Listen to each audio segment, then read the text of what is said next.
Hello everyone. In this video, I'm going to show you how to shorten links in Hootsuite. Shortening a link in Hootsuite can be found when you're planning to create a post in your social media accounts. Let's go over to creating a post by pressing this button here that says Create a Post. Click on it and it'll send you over to the posting section. Now all you have to do is add a link of your choosing. I'll add a YouTube link here as my example. Once you place your link, and if you scroll down, there's an option that says Shorten with Owly. If we take a look at the link here, on the right side on the preview, is the original link. But when we press this,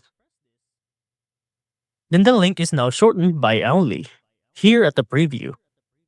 Even though nothing's changed here, at the editing. Now you can post this with the shortened link already attached. And that's how to shorten links in Hootsuite.